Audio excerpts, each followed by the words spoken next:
Bismillahirrahmanirrahim. Assalamualaikum warahmatullahi wabarakatuh. Waalaikumsalam warahmatullahi wabarakatuh. Alhamdulillah bini'matihi tatimmus shalihat wa bifadlihi tatanazzalul khairatu wal barakat. Al-Qayat. Asyhadu an la ilaha illallah wahdahu la syarikalah iqraran bi wahdaniyatihi wa asyhadu anna Muhammadan abduhu wa rasuluhu i'tirafan bi nubuwwatihi. Allahumma salli ala sayyidina Muhammadin abdika wa rasulika an-nabil ummi wa ala alihi wa sahbihi ajma'in, amma ba'du. Yang saya hormati dan saya muliakan orang tua kami, Ketua Pengurus Besar Darud Da'wah wal Irsyad Andre Guruta, Profesor Dr. Andi Samsul Bahri LCMA.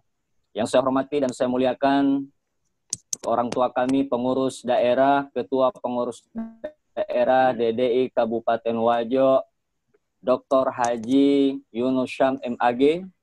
Dan yang saya hormati dan saya muliakan Sekretaris PD daerah Kabupaten Wajo, Ustaz Hamzah alias MPD. Wabil khusus dan teristimewa buat orang tua kami, Da'iyah Kota Parepare, Ibu Erna Rashid, Haja Erna Rashid Taupan, SE, MPD, dan seluruh sahabat, teman-teman, dan kolega yang sempat hadir berpartisipasi bersama kami mengikuti kajian di pagi hari yang berbahagia ini. Pertama-tama, marilah kita panjatkan puji syukur kehadirat Allah Subhanahu wa Ta'ala yang telah memberikan kita nikmat kesehatan, nikmat kesempatan, sehingga di pagi hari yang mulia ini kita bisa bermuwajahah, bersilaturahim, sambil mendengarkan kajian nanti materi terkait Al-Quran sebagai solusi buat generasi kita. Bapak Ibu yang insya Allah dimuliakan oleh Allah Subhanahu wa Ta'ala, salawat dan salam kita curahkan kepada baginda Nabi besar Muhammad sallallahu alaihi wasallam, Nabi selaku uswatun hasanah, panutan terbaik bagi kita khususnya umat Islam. Bapak Ibu yang insya Allah dimuliakan oleh Allah Subhanahu wa Ta'ala, sebelum kami nanti insya Allah, karena waktu juga kami mempersingkat saja waktu nanti, karena untuk sambutan para pengurus kami insya Allah berikan nanti ada sesi terakhir. Terlebih dahulu kami perkenalkan kepada seluruh peserta kajian bahwasanya kajian kita pada pagi hari yang berbahagia ini adalah Al-Quran Solusi Menyelamatkan Generasi, yang insya Allah akan dipaparkan oleh orang tua kami, Hajah Erna Rashid Taupan, SEMPD. Beliau ini Bapak Ibu sekalian tidak asing lagi bagi kita. Beliau adalah merupakan da'iyah, beliau adalah merupakan juga pengarang, penulis beberapa buku, diantaranya 99 doa sehari-hari, kemudian Al-Quran dan Rahasia, umur 40 tahun, dan beliau ini adalah termasuk bagi kami pribadi orang yang sangat memberikan kontribusi yang besar kepada warga DDI, khususnya di Kota Parepare, sangat memberikan kontribusi besar. Dan oleh karena itu pada kesempatan yang berbahagia ini kemarin kami mengkonfirmasi beliau, meminta kesediaannya, kami paham dan kami mengerti akan kesibukan beliau sebagai ketua tim penggerak, Ibu Ketua tim penggerak PKK Kota Parepare, tetapi dengan senang hati dan ikhlas bisa menyempatkan diri dan beliau merespon untuk bersilaturahim dengan warga Adaria, PD DDI Kabupaten Wajo, dan seluruh partisipan warga Adaria yang bergabung di pagi hari yang berbahagia ini. Terima kasih banyak Ibu Wali, syukran katsira. Semoga Allah senantiasa memberikan kesehatan, keselamatan dalam kegiatan sehari-hari Ibu Wali. Kemudian juga kami sampaikan bahwa paparan yang akan disampaikan Ibu Wali nanti durasinya ya kurang lebih 20 menit, nanti kita kembangkan dengan sesi tanya jawab. Ibu Wali kami minta juga pengalaman-pengalamannya Ibu Wali terkait dengan masalah kegiatan dakwahnya, kegiatan dakwahnya, dan kegiatan di masa pandemi COVID-19 ini. Untuk mempersingkat waktu, kami juga sampaikan bahwa ketika nanti koneksinya terputus 40 menit, maka kiranya dikoneksikan ulang, Bapak Ibu sekalian. Karena ini kita belum membeli aplikasi Zoom. Kemudian juga kami sampaikan acara ini live, kami menggandeng media partner, beberapa wartawan, diantaranya Klik Sulsel, ya, kemudian Suara Keadilan, TV streaming, ini live kegiatan kita ini pada pagi hari yang berbahagia ini.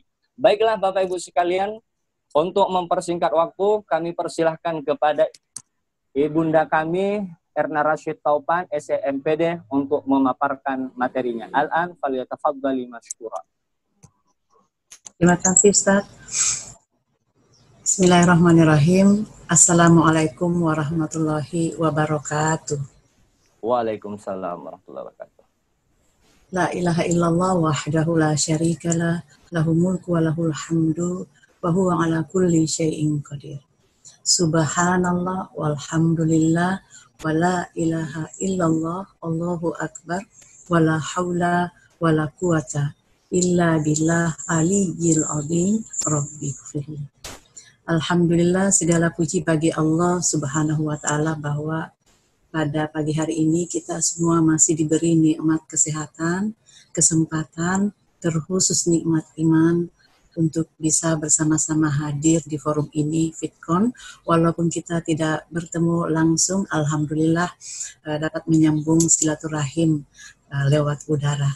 Ya, ini memang zaman milenial, zaman yang semuanya serba praktis. Alhamdulillah, apalagi kita di tengah-tengah kondisi ujian dari Allah Subhanahu wa taala, ada pandemi corona dan sekarang masih berlangsung. Mudah-mudahan Allah Subhanahu wa taala segera mengangkat wabah dari negeri kita ini, terkhusus Kota Wajo dan Parepare dan semua Sulawesi Selatan, bahkan seluruh dunia.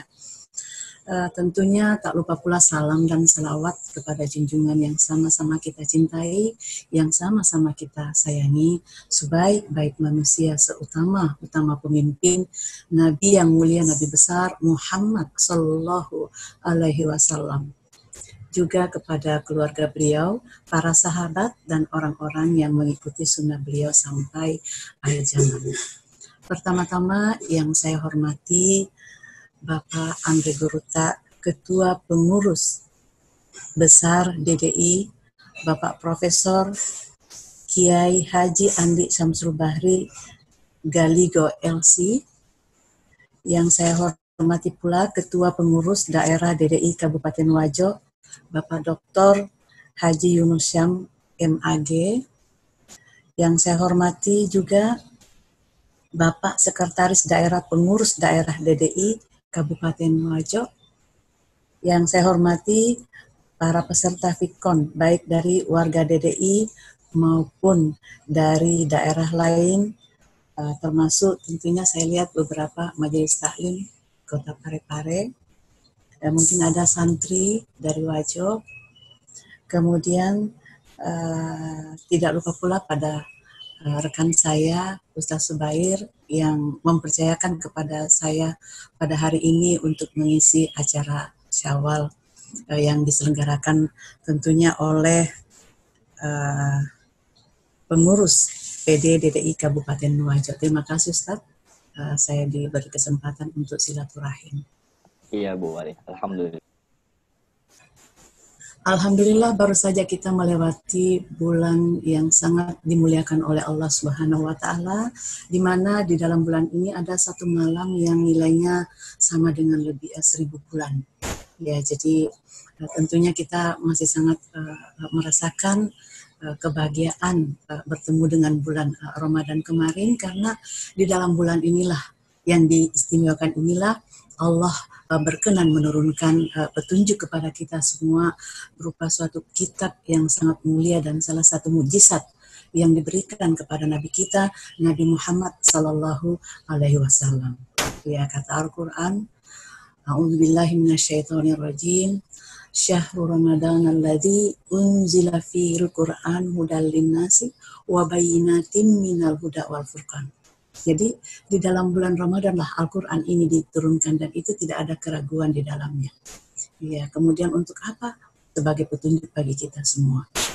Ya, mungkin sebelum saya lanjut saya ingin memberitahukan kepada kita semua, saya tidak berasal dari pesantren. Saya dulu mengaji kampung. Jadi kalau mengaji kampung itu kita betul-betul penuh perjuangan. Saya ingin menyampaikan ini karena boleh jadi ada untuk generasi muda ya, bahwa keberhasilan itu butuh perjuangan. Kita dulu kalau mau mengaji harus mengambil air dulu di sungai, ya di sungai. Jadi dikasih fulah dulu tempat airnya guru mengaji kita, lalu kita mengaji. Kalau sungainya jaraknya 1 kilo atau 2 kilo ya bolak-balik itu sampai penuh itu ya, begitulah perjuangan kita dulu. Tidak sama anak-anak sekarang, ini lebih mudah belajar Al-Quran, sudah datang di rumah, ada guru les dan sebagainya. Jadi sekarang sudah semakin simpel. Jadi sebetulnya tidak ada alasan untuk kita tidak mengenal Al-Quran, apalagi tidak bisa membacanya, karena kita tidak bisa mengamalkan apa-apa kalau kita tidak mengetahui ilmunya. Nah, saya belajar Al-Quran selama kurang lebih 1 tahun, kemudian diminta oleh bapak saya untuk les lagi tajwid, karena kalau mengaji kampung itu Ustaz Subair, kita tidak diajarkan tajwid langsung. Jadi waktu itu kita diajarkan lagi tajwid, setelah fatrah diajar lagi tajwid. Kemudian diajar lagi tilawah, walaupun tidak maksimal karena tidak seperti di pesantren, harus rutin. Nah, untuk itu saya juga pada kesempatan ini ingin memberikan motivasi kepada anak-anak pesantren, berbahagialah telah dimasukkan orang tuanya di pesantren, patuhilah gurunya. Dengan begitu ilmunya akan diberkahi Allah Subhanahu wa taala. Ya, kemudian yang ingin saya sampaikan di sini, karena Al-Quran adalah petunjuk bagi kita semua, tentunya ada tujuan Al-Quran itu diturunkan. Di sini saya mencatat ada 3 tujuan penting di antara sekian banyak tujuan dari Al-Quran diturunkan, adalah penguatan akidah. Ya. Jadi penguatan akidah, bagaimana hubungan kita kepada Allah Subhanahu wa taala. Allah kemudian berkenan menurunkan surat Al-Ikhlas, sesuai namanya ikhlas, yang menyatakan berserah diri kepada Allah. A'udzubillahi minasyaitonirrajim. Bismillahirrahmanirrahim. Qul huwallahu ahad. Ya, katakanlah Allah itu esa. Katakanlah Allah itu satu. Ya, kemudian dirangkum dalam kalimat tauhid, la ilaha illallah. Tidak ada Tuhan selain Allah. Jadi tidak ada yang patut kita sembah kecuali Allah Subhanahu wa taala. Ini dulu penguatan akidah. Kalau akidah kita kuat, insya Allah yang lainnya akan terselesaikan dengan sendirinya. Ini masalah akidah ini sampai sekarang menjadi penyakit. Ya, karena kita mengatakan la ilaha illallah, tetapi banyak Tuhan selain Allah di kehidupan kita sehari-hari. Ya, contohnya kita masih jauh lebih mementingkan hubungan kita dengan harta, anak, dan sebagainya, jauh lebih di atas nilainya daripada Allah. Ya. Ketika azan memanggil, kita pura-pura cuek, kita memasak dulu atau apalah, tidak ada perhatian ke sana. Jadi penguatan akidah, hubungan kepada Allah. Alhamdulillah, kita tahu semua cerita bahwa Nabi Muhammad kurang lebih 30 tahun itu hanya mengajarkan tauhid, bagaimana cara menyembah Allah, siapa Allah sesungguhnya. Allah adalah Tuhan yang esa. Tauhid, kalimat la ilaha illallah. Ya, barang siapa yang telah membebaskan dirinya dari Tuhan-Tuhan selain Allah, maka dia adalah orang yang sangat merdeka. Kemudian ayat-ayat selanjutnya, Allah samad, Allah tempat bergantung kepada segala sesuatu. Apabila orang ini meyakini bahwa kita bergantung kepada Allah, tidak ada tempat lain selain Allah. Allah tempat bergantung segala sesuatu. Jadi ada lagi Allah walam yalid walam yulad. Allah itu tidak beranak dan tidak diperanakan. Ya. Jadi tidak, dan kalimat terakhir bahwa, ayat terakhir bahwa Allah mengatakan tidak ada yang menyerupai Allah. Ya, jadi tidak ada Tuhan selain Allah. Ini dulu yang diperbaiki oleh anak-anak kita agar supaya tidak gamang di dalam mengarungi kehidupan yang penuh warna ini, yang penuh ujian ini. Ya, ujian ini bisa datang kapan saja dan di mana saja. Baik ia orang miskin, orang kaya, pejabat maupun yang bukan pejabat akan diberikan ujian. Kata Allah Subhanahu wa taala dalam Al-Qur'an, A'udzubillahi minasyaitonirrajim. Walanabluwannakum bisyai'in minal khaufi wal ju'i wa naqsin minal amwali wal anfusi was samarat wa basyiris sabirin. Ya, sekarang ini kita lagi berada di tengah pandemi. Ya, pandemi penyakit yang sangat berbahaya penyebarannya karena sangat cepat.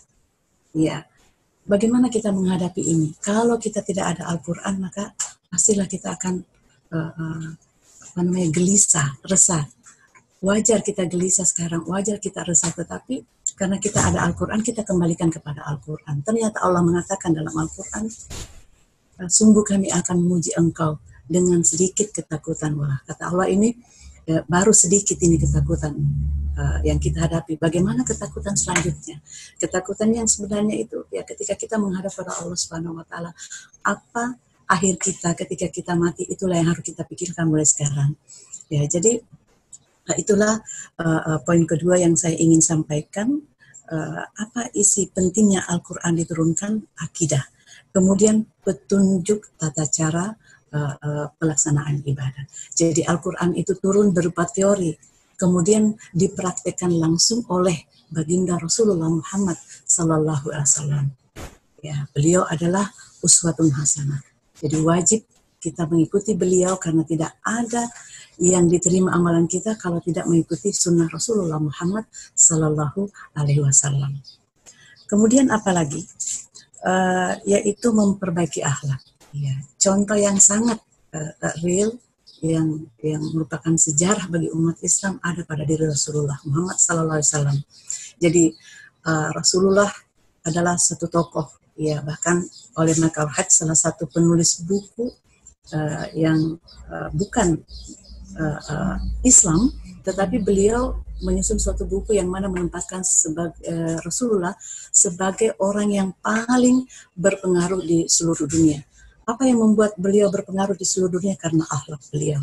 Nah, inilah yang mungkin akan kita sampaikan kepada anak-anak kita sebagai pembelajaran, bahwa dalam menghadapi kehidupan ini, generasi muda harus diselamatkan dengan adanya petunjuk Al-Quran. Ibaratkan seorang pilot di atas pesawat, kalau dia tidak ada radar, tidak ada petunjuk, maka dia akan bisa mendarat mungkin pada tempat yang tidak dituju. Jadi kita harus punya pedoman, kita harus punya Al-Quran. Jadi Al-Quran juga adalah sumber daripada segala sumber hukum. Apapun hukum yang kita ingin tanyakan, kita harus kembali kepada Al-Quran, tidak boleh yang lainnya. Al-Quran juga adalah cahaya, ya, nur. Allah mengeluarkan orang-orang dari kegelapan menuju cahaya dengan Al-Quran ini.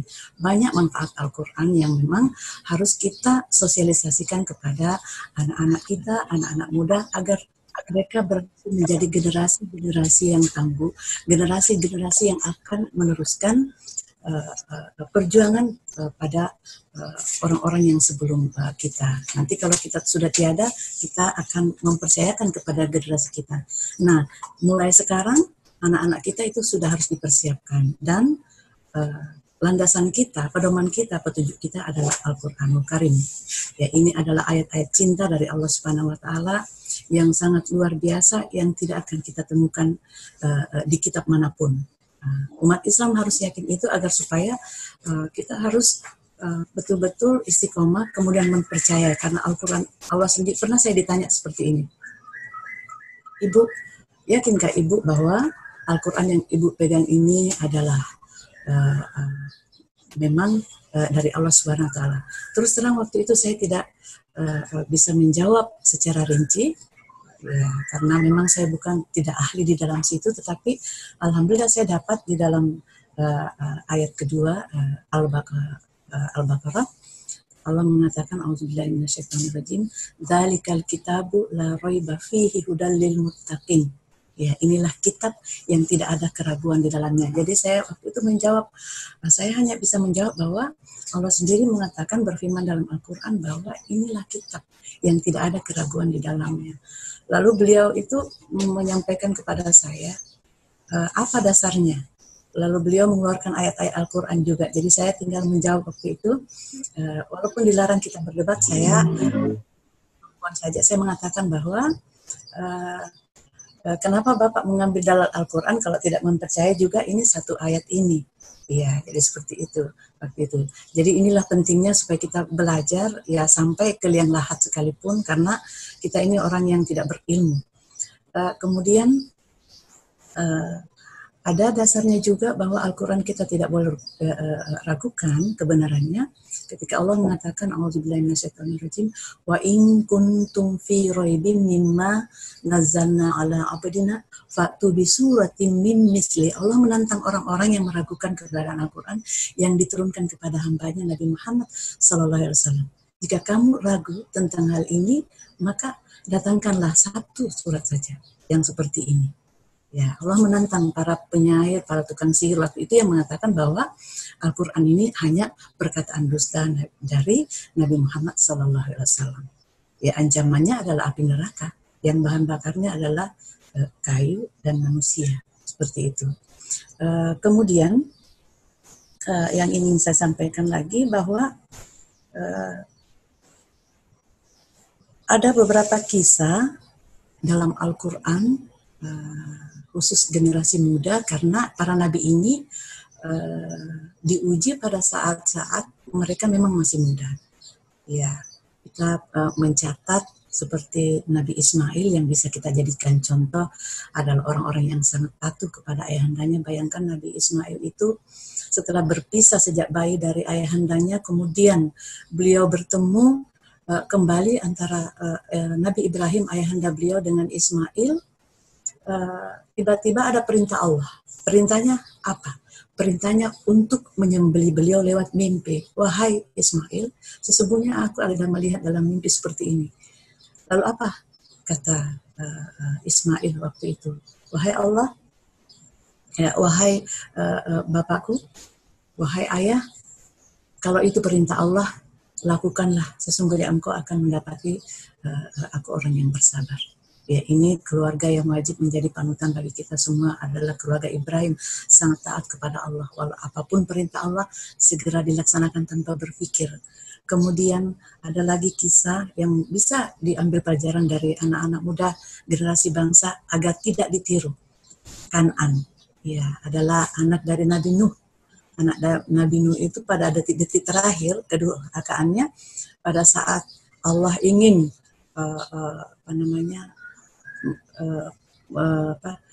menimpakan suatu bencana di negeri itu, lalu kemudian Nabi Nuh masih sempat memanggil anaknya, wahai Kanan, naiklah di perahu ini bersama kami.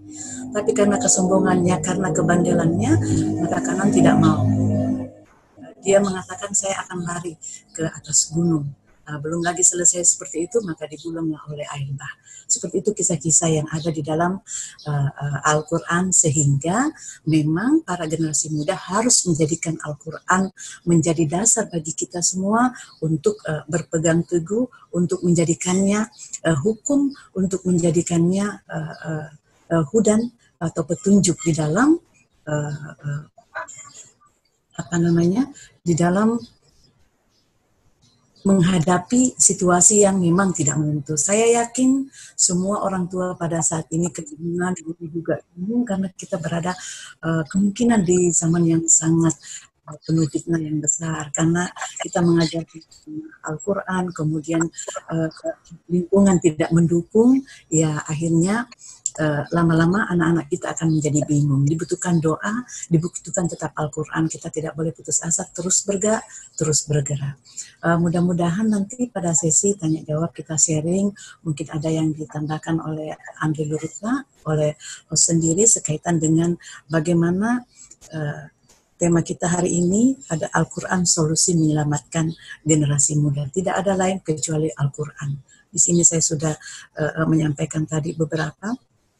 Selain itu juga Al-Quran sebagai obat. Sekarang ini kita butuh sekali Al-Quran karena ada wabah pandemi. Mudah-mudahan dengan imun kita bisa menjadi lebih baik, lebih meningkat, supaya corona ini tidak bisa memapar kita. Karena sekarang masih ada wabah-wabah ini, kemudian tidak dengan imun kita meningkat, insya Allah kita akan selamat dari wabah ini. Kita semua berdoa sama-sama agar supaya generasi kita ke depan menjadi generasi emas, menjadi generasi penerus yang betul-betul menjadikan landasan Al-Quran sebagai petunjuk bagi kita, sebagai dasar dalam bergerak dan juga sebagai dasar dalam melangkah. Iya, mungkin Ustaz Subair hanya itu yang bisa saya sampaikan pada hari ini. Mudah-mudahan bermanfaat bagi diri saya, bagi diri kita semua. Assalamualaikum warahmatullahi wabarakatuh. Waalaikumsalam warahmatullahi wabarakatuh. Alhamdulillah, terima kasih banyak Ibu Wali yang telah memberikan klarifikasi atau paparan yang sangat menginspirasi kita semua tentunya terkait dengan Al-Quran, solusi menyelamatkan generasi.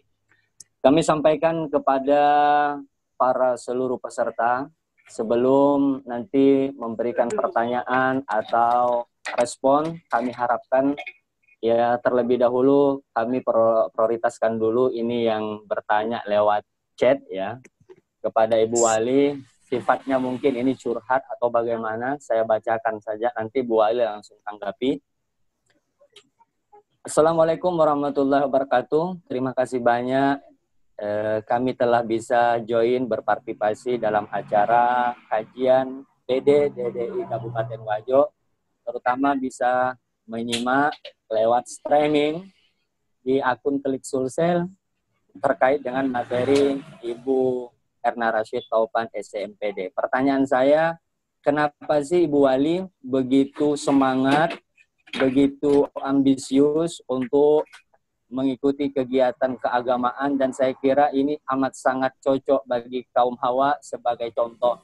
Saya sangat merespon kalaulah pejabat, istri pejabat pemerintah seperti Ibu Wali, maka saya yakin Sulawesi Selatan menjadi negeri baldatun thayyibatun wa rabbun ghafur.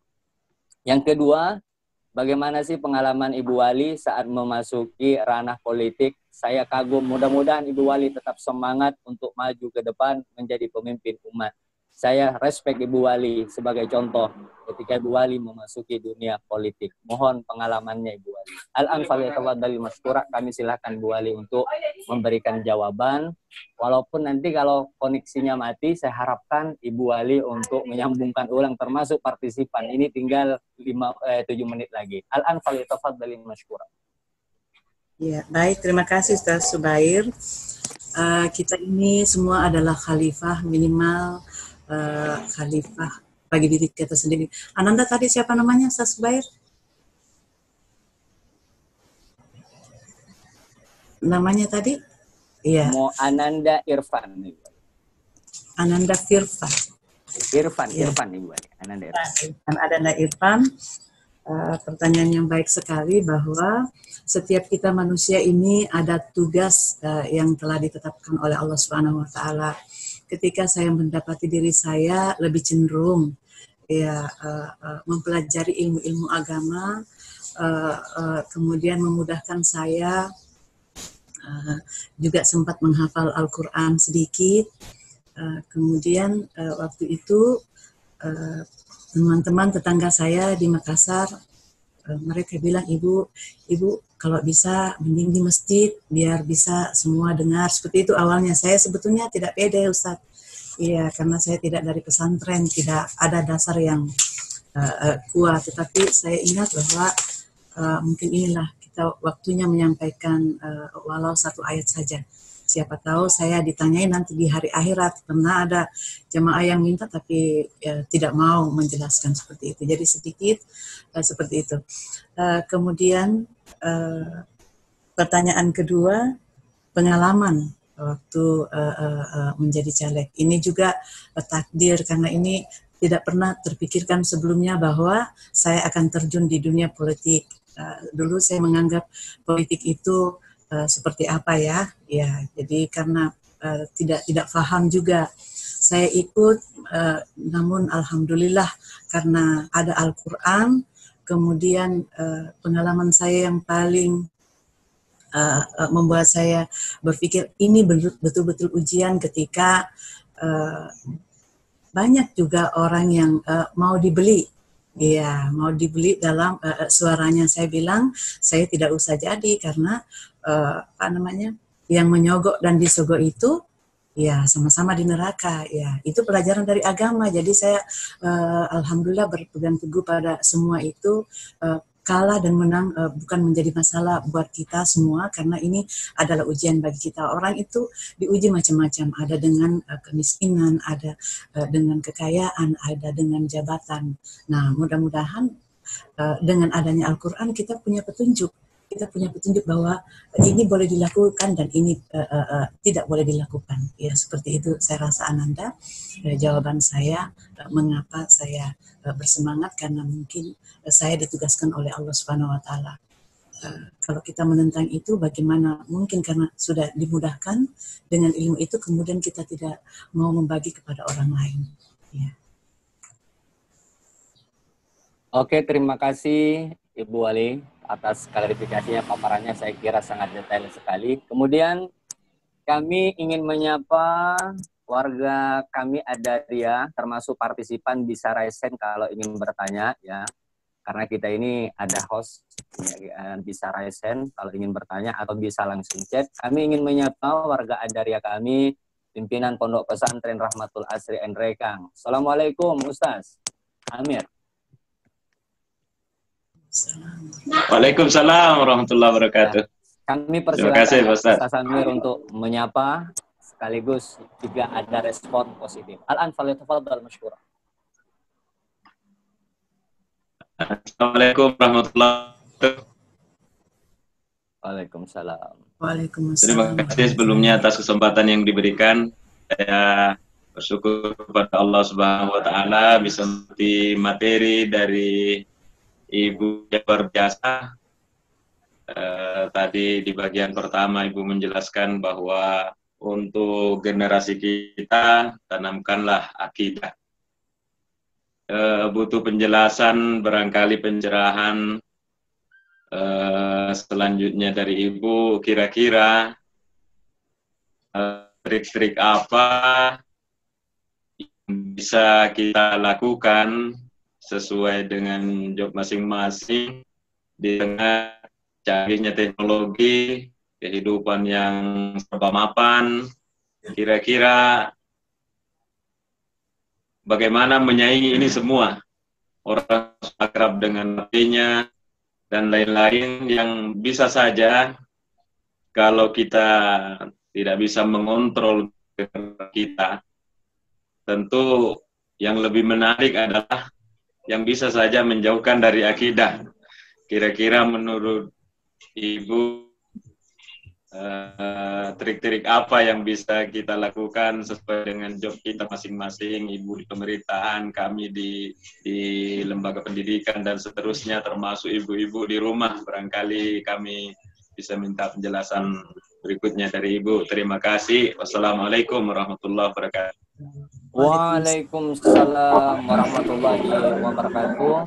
Saya kira sangat menginspirasi juga. Ini pertanyaan yang positif dan sangat konstruktif sekali.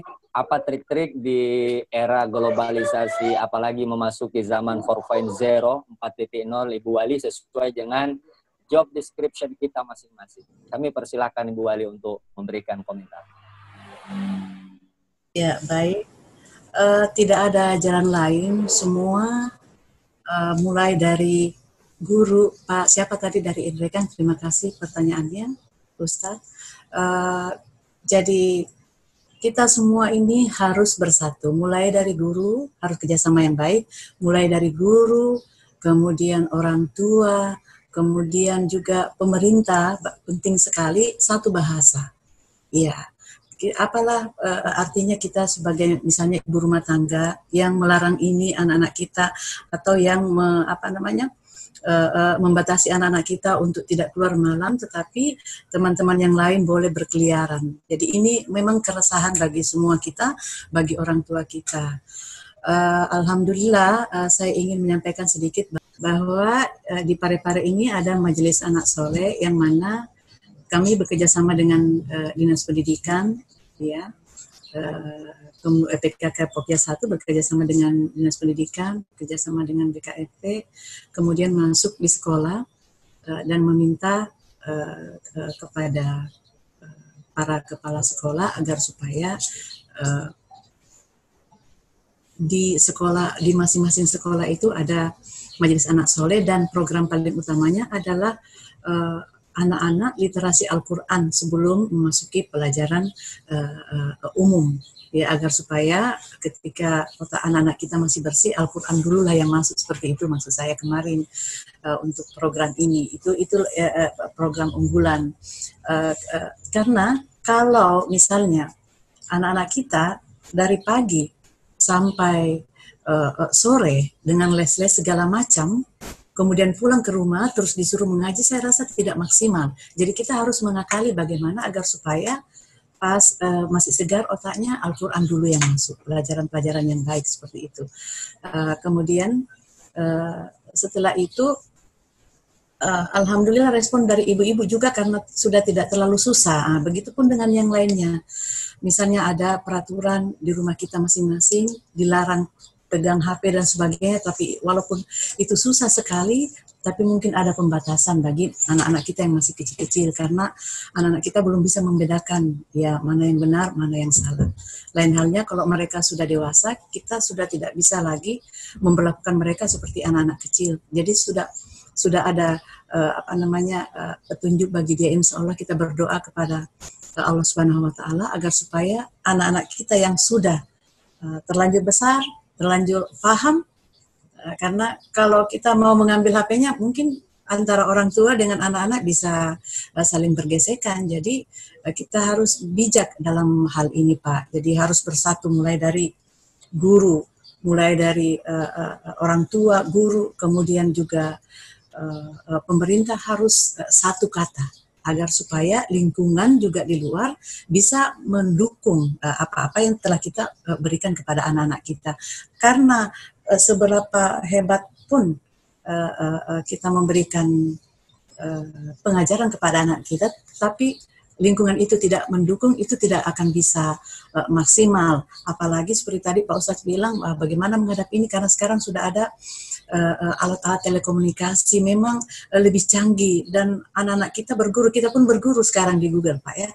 Ya jujur saja, dan kita tidak bisa memilah-milah mana ilmu yang betul-betul memang dari Al-Quran atau bukan, kita sendiri juga bingung. Oleh sebab itu sampai sekarang kita tetap butuh guru yang real, ya, bukan dari Google, karena kalau tidak hati-hati maka ilmu-ilmu yang ada di situ juga bukan ilmu yang berasal dari Al-Quran atau As-Sunnah, ilmu yang diada-adakan.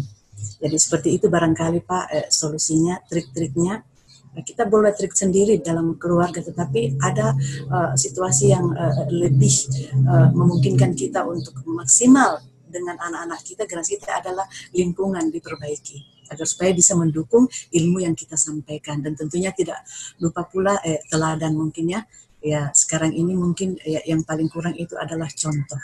Ya, contoh, karena otak kita itu lebih gampang menerima apa yang dicontohkan, dakwah bilhaq, daripada apa yang kita sampaikan lewat kata-kata. Kalau lewat kata-kata itu semua orang saya rasa bisa, karena sekarang ilmu ini sudah demikian terbuka, tidak berjarak lagi, bukan antar negara kayak di zaman dahulu. Sekarang ilmu ada di depan kita, tinggal bagaimana sekuat tenaga kita mengamalkan di tengah-tengah situasi memang yang sudah sangat luar biasa ini.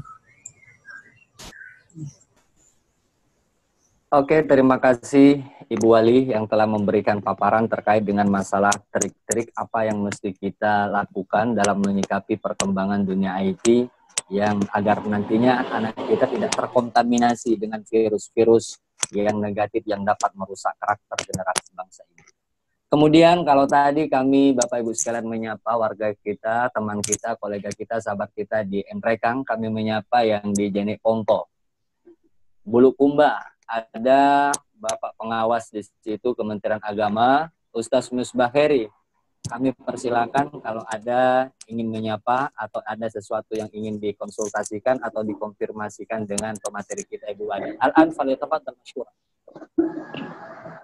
Baik, terima kasih atas kesempatan yang diberikan oleh moderator dalam hal ini Ustadz Subairi.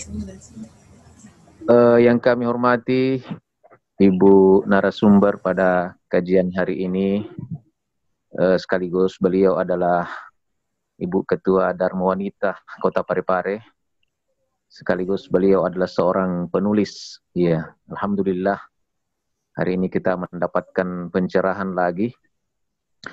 Terima kasih sebelumnya kepada pelaksana dan Ibu narasumber. Selanjutnya saya ucapkan dulu Assalamualaikum warahmatullahi wabarakatuh. Halo?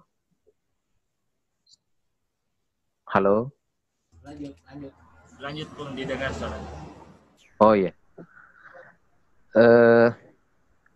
Saya ingin mengajukan dua hal pada hari ini terkait dengan materi yang disampaikan oleh Ibu tadi. Yang pertama bahwa di dalam pendidikan itu kita mengenal istilah habituation atau pembiasaan. Ya. Saya hanya ingin menggali dari Ibu yang merupakan pengalaman pribadi selaku ibu bagi anak-anaknya, bagaimana membangun kebiasaan yang baik bagi anak-anak kita. Kemudian saya hubungkan dengan kondisi saat ini, di mana terjadi pandemi COVID-19. Ada kekhawatiran dari sebagian orang, sebagian umat Islam, bahwa ditutupnya masjid, dibatasinya kita dalam beribadah berjamaah di masjid, itu akan berdampak pada pembiasaan untuk malas ke masjid. Ya, saya kira ini terkait tadi dengan pembiasaan hal-hal yang baik bagi anak-anak kita. Begitu juga orang-orang dewasa kalau sudah terbiasa misalnya ke masjid, lantas kemudian ada situasi seperti ini, kira-kira bagaimana pandangan Ibu tentang hal itu. Kemudian yang kedua, saya juga tertarik dengan buku yang pernah Ibu tulis terkait dengan rahasia umur 40 tahun. Iya. Karena saya sudah 41 tahun, tapi saya belum mengetahui secara pasti apa rahasia umur 40 tahun itu. Yang saya tahu bahwa Rasulullah diangkat atau dilantik menjadi Rasul itu pada umur 40 tahun. Tapi mungkin ada yang ada rahasia lagi di balik itu. Saya mohon Ibu sedikit memberikan gambaran terkait dengan buku yang pernah Ibu tulis. Terima kasih. Minallahil musta'an wa alaihi tiklan. Wassalamualaikum warahmatullahi wabarakatuh. Waalaikumsalam warahmatullahi wabarakatuh. Terima kasih kepada Ustadz Musbaheri MPDI yang telah memberikan tanggapan dan pertanyaannya. Sebelum Ibu Wali memberikan paparan atau penjelasan terkait habituation, kebiasaan, kemudian rahasia umur 40 tahun. Kalau Ustadz Musbaheri nanti jalan-jalan Tuajo, sayalah yang mewakili Ibu Wali akan memberikan hadiah bukunya Ibu Wali itu yang rahasia umur 40 tahun. Insya Allah nanti bisa dilihat secara totalitas. Kemudian selanjutnya kami ingin menyapa sebelum Ibu Wali memberikan tanggapan, respon, jawaban, Bapak Sekretaris Daerah Pengurus Daerah Kabupaten Wajo, ada Ustadz Hamzah. Kami persilakan Ustadz Hamzah untuk menyapa pemateri kita Ibu Wali. Al-an falyatafadhal masykuran.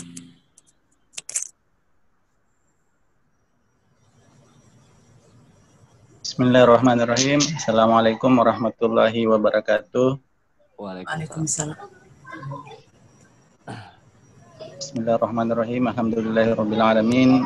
Wassalatu wassalamu ala asyrafil anbiya'i wal mursalin Sayyidina Muhammadin wa ala alihi wa sahbihi ajma'in, amma ba'd.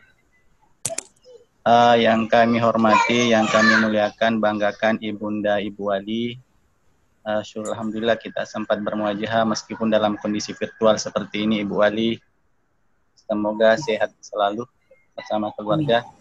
Yang saya hormati sahabat host, begitupun seluruh peserta meeting pada pagi hari ini menjelang siang. Insya Allah kita semua dalam lindungan Allah Subhanahu Wa Taala.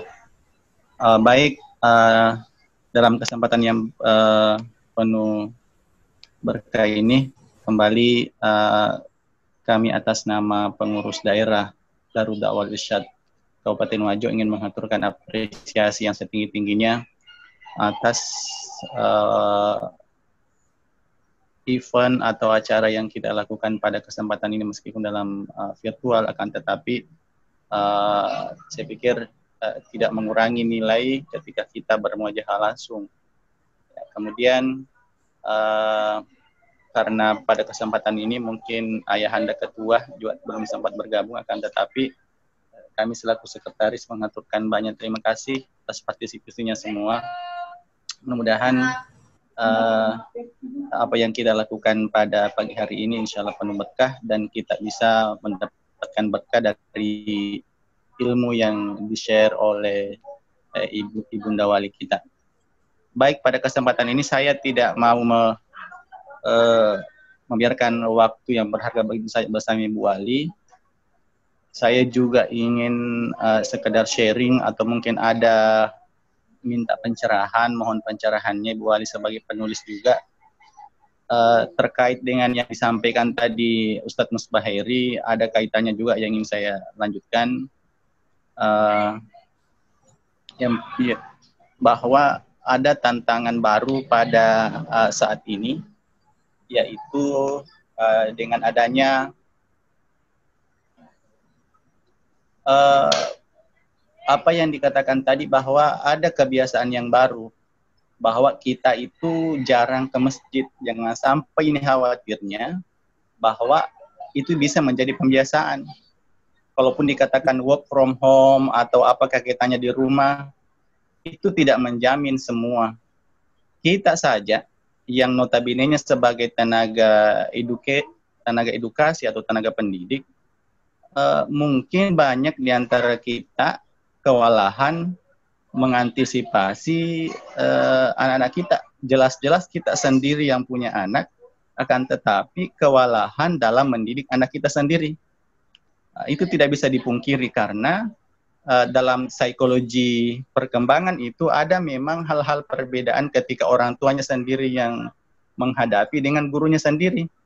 Ada yang sering kita dengar bahwa anak didik itu, anak-anak itu lebih patuh kepada gurunya di sekolah kebanding orang tuanya. Jadi mungkin ada hal-hal yang bisa mungkin diberikan oleh tips-tips lah oleh Bunda Wali. Kira-kira seperti apa itu?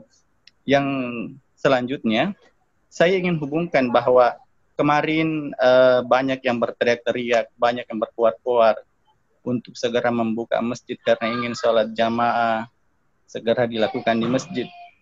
Ada yang juga mengatakan bahwa jangan sampai orang yang berkeinginan sekali ingin sholat berjamaah di masjid itu adalah seseorang atau sekelompok orang yang tidak mampu mengajak keluarganya sholat berjamaah di rumah. Itu jadi jangan sampai ada ketidakmampuan. Ini ada hubungannya tadi, tidak mampu mengajak istrinya atau anak-anaknya untuk berjamaah di rumah, itu kan ada hubungannya juga. Tidak bisa menerapkan pendidikan di rumah, apalagi kalau sampai itu mengaji. Tidak bisa dipungkiri Bunda Wali bahwa mungkin kebanyakan anak-anak yang mengecap pendidikan khususnya dalam mengaji itu berada di luar. Dalam artian anak yang nanti dapat pada saat di luar rumah, bukan orang tuanya sendiri yang mengajar. Sedangkan pada guru itu mengajarkan kepada kita bahwa minimal Al-Fatihah kita ajarkan dulu kepada anak kita supaya setiap anak-anak itu membaca Al-Fatihah itu pahalanya selalu mengalir kepada orang tuanya, bukan kepada guru mengajinya di luar. Jadi ini ada satu tantangan bagaimana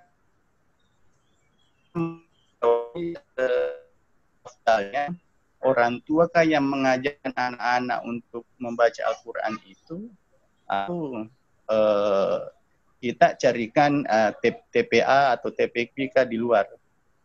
Ini juga yang terakhir, Ibunda Wali, mungkin kita bisa share mumpung kita bisa berjumpa di sini. Ada kemarin waktu Ramadan persoalan membaca Al-Quran itu. Ada tulisan yang saya baca bahwa kalau sekedar membaca Al-Quran itu belum iqra. Itu baru melafazkan ayat Al-Quran. Karena ada tingkatan membaca, memahami, belum lagi sampai mengamalkan. Jadi mungkin ini ada pencerahan sedikit.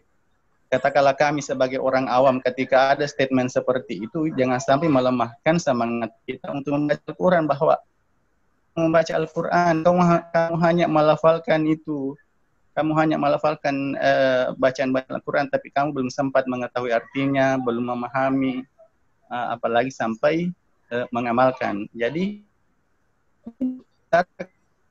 di kelas masyarakat menengah ke bawah itu kan kita sampaikan bahwa membaca Al-Quran saja itu, membaca satu huruf itu berapa pahalanya, bukan berarti alif lam mim itu adalah satu huruf, tapi lam sama mim itu adalah dan kali 100 sekian. Itu sekedar ingin saya sampaikan, Ibunda Wali, mungkin ada semacam pencerahan yang bisa kita sampaikan kepada kita semua. Terima kasih banyak semua seluruh partisipan, terutama kepada Ibu Wali yang sempat bersama kita. Mohon maaf apabila ada kekurangan. Minal mustaqbilan. Wassalamualaikum warahmatullahi wabarakatuh. Waalaikumsalam. Waalaikumsalam warahmatullahi wabarakatuh. Terima kasih banyak atas respon dan sapaannya kepada seluruh peserta, terutama kepada pemateri Ibu Wali tercinta. Saya ingin menyampaikan bahwa ada lagi yang resen dari Ibu Anita. Bersabar Ibu Anita ya. Mungkin kita akan berikan nanti juga kesempatan bertanya dengan narasumber kita. Pertanyaan pertama yaitu terkait dengan habituasi kebiasaan Ibu Wali, gimana trik atau solusi agar kita terbiasa melakukan kebaikan, utamanya berjamaah, melaksanakan ibadah di masjid. Karena kalau di masa pandemi ini terbiasa di rumah, biasa memang muncul hal-hal yang kurang baik gitu, biasa bosan, jenuh. Seperti itu, saya kira Bu Wali nanti bisa paparkan. Yang kedua, meminta klarifikasi penjelasan terkait substansi dari buku Rahasia Umur 40 Tahun. Korelasinya dengan usianya Ustaz Misbah, supaya tambah termotivasi dan semangat dalam sebagai abdi negara. Kemudian yang ketiga, yaitu narasi terkait dengan masalah membaca Quran. Gimana kalau ada persepsi kalau membaca saja tidak memahami isinya, kurang afdal dan sebagainya. Sedangkan masyarakat kita ini notabene awam. Jangan sampai dia semakin tidak ada gairah, semangat lagi untuk membaca. Kami persilakan kepada Wali Al-Anfal, ya tafadhali mashkur. Ya. Terima kasih Pak. Siapa tadi? Hamzah, Ustaz Misbahairi, Ibu Wali. Musbahairi. Ustaz Musbahairi. Foto ya. Jadi foto Ibu. Masalah pembiasaan. Ya, jadi saya ingin sampaikan kepada kita semua pengalaman saya dulu.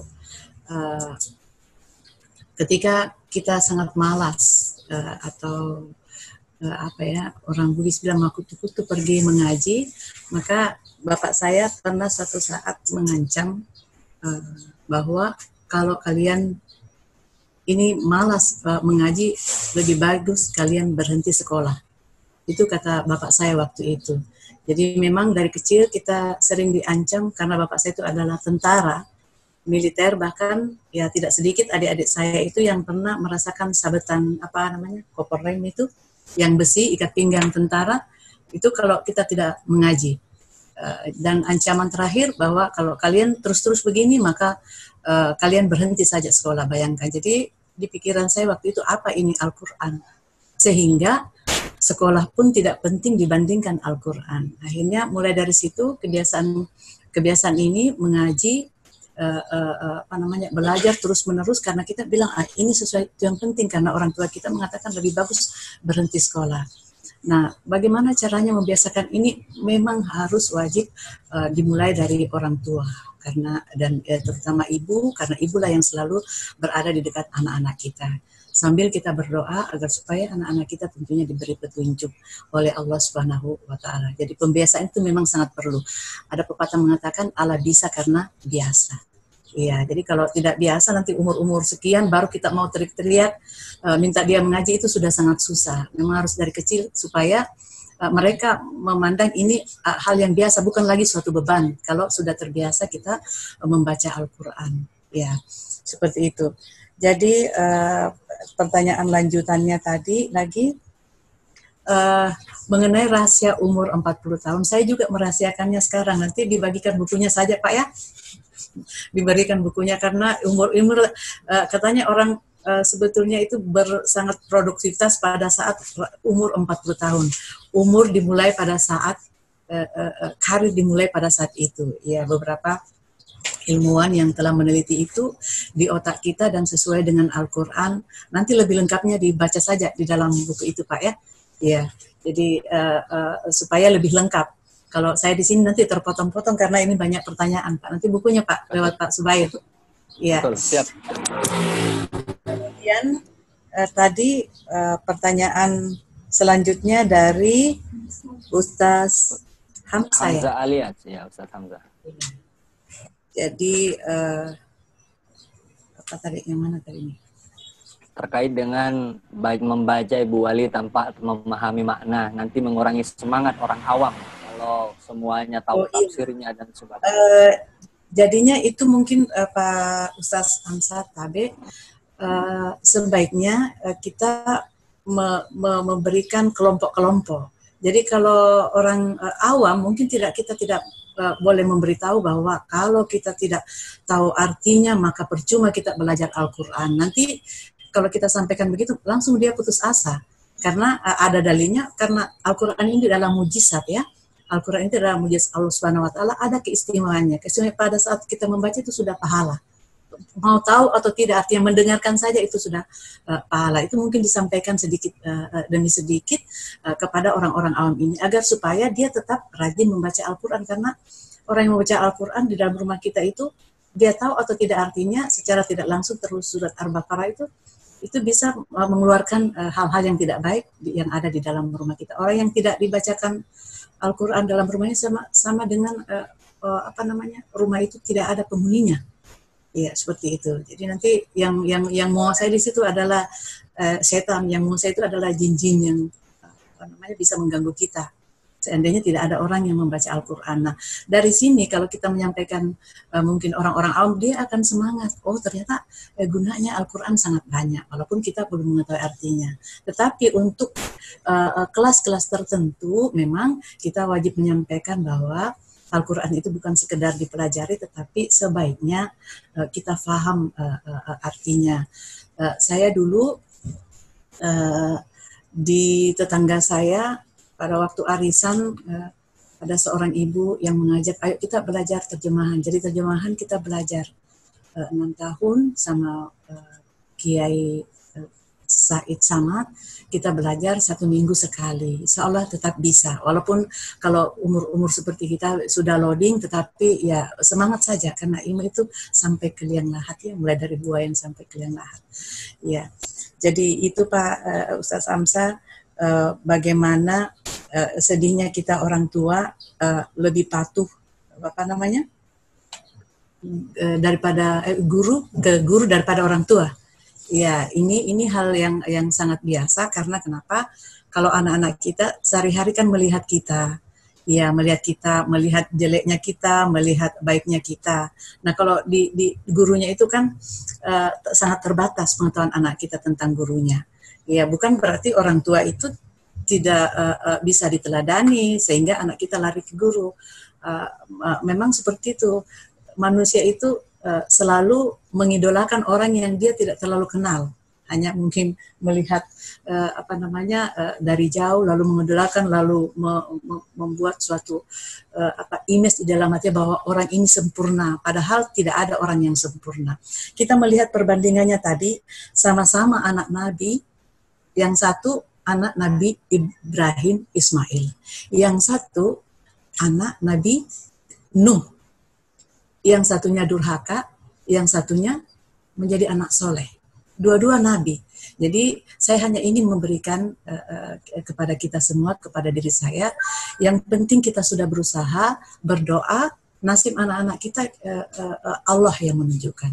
Kata Allah, firman Allah, a'udzubillahi minasyaitonirrajim, laisa 'alaika hudahum walakinnallaha yahdi may yasha. Bukan kamu yang memberi petunjuk kepada mereka, tapi Allah memberi petunjuk kepada siapa yang Ia kehendaki. Ya, seperti itu barangkali Ustadz, mungkin juga nanti akan ditambahkan oleh Ustadz Subair atau Anda Gurusa yang ada di sini penjelasan saya tentang ini, karena memang kadang-kadang di tengah masyarakat itu kadang-kadang kenapa itu anak kiai kok tidak pakai jilbab, kenapa anak Ustadz kok begitu perangannya, ya seolah-olah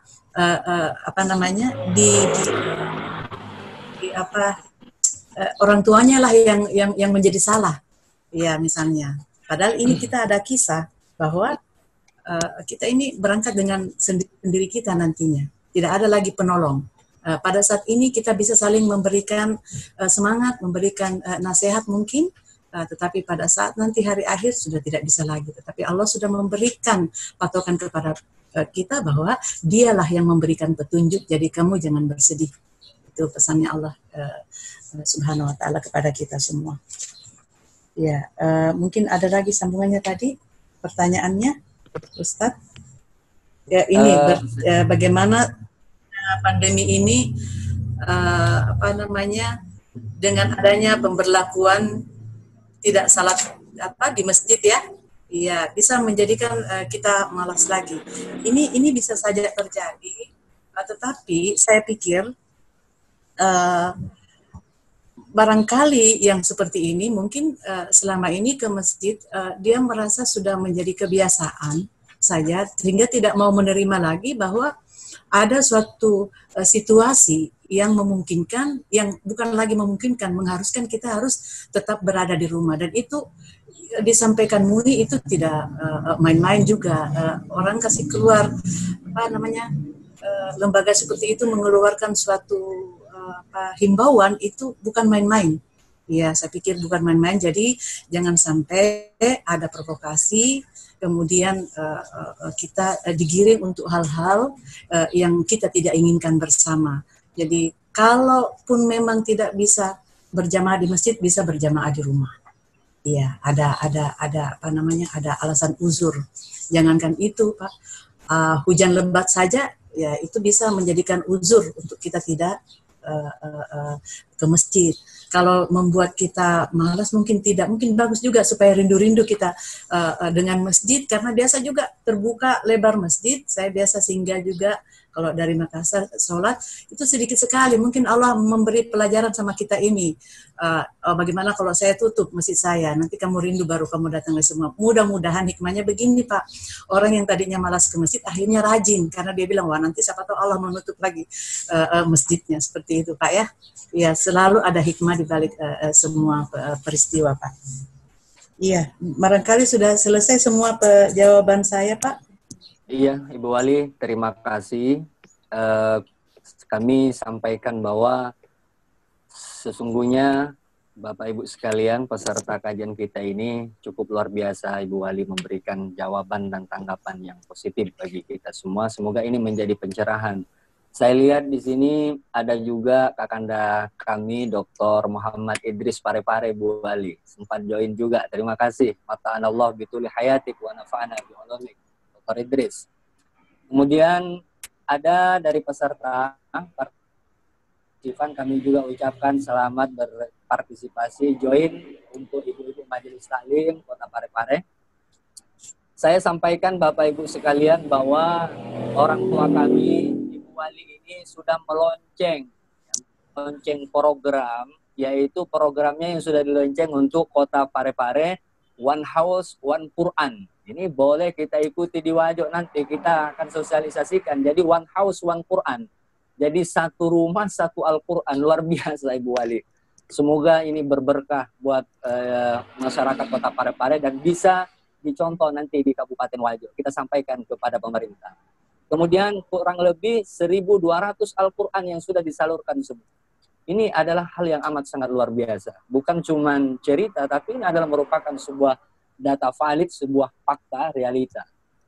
Kemudian Bu Wali, kami bacakan satu lagi dari yang lewat chat ya, terhadap materi yang Ibu Wali paparkan tadi. Penanya Muhammad Salahuddin Al-Ayyubi. Terima kasih banyak Ibu Wali atas klarifikasinya, paparannya terkait materi kita di pagi hari ini. Saya ingin butuh penjelasan kepada Ibu Wali bagaimana seyogianya generasi muda ini mengamalkan Al-Quran. Karena ada pernyataan Louis XIV, Raja Perancis, bahwa selama Al-Quran masih berada di tangan umat Islam, maka umat Islam ini tidak akan pernah hancur. Dan itulah yang sangat ditakuti oleh orang non-muslim. Mohon penjelasannya Ibu Wali. Al-an falyatafaddali masykuran. Ya. Baik, Ananda Salahuddin Al-Ayyubi. Bagus sekali namanya ini. Ya. Bagaimana mengamalkan Al-Quran? Tentunya sebelum diamalkan, kita harus mulai dari mempelajari Al-Quran, membaca dengan yang baik, kemudian mengerti artinya. Tidak semua bisa kita amalkan di dalam Al-Quran. Ya, tidak semua kita bisa amalkan dalam Al-Quran, tetapi kita berharap dengan adanya petunjuk dari Al-Quran, beberapa seperti yang disampaikan oleh Nabi Luqman kepada anaknya, ya, sebelum pembelajaran lain, pembelajaran tadi itu akidah. Ya, janganlah menduakan Allah. Ya, itu yang pertama. Tentunya kalau mau jujur, kita mau mengamalkan Al-Quran ini ya harus kita mengerti artinya. Ya, sebelum diamalkan. Karena bagaimana cara kita mengamalkan kalau kita tidak paham artinya.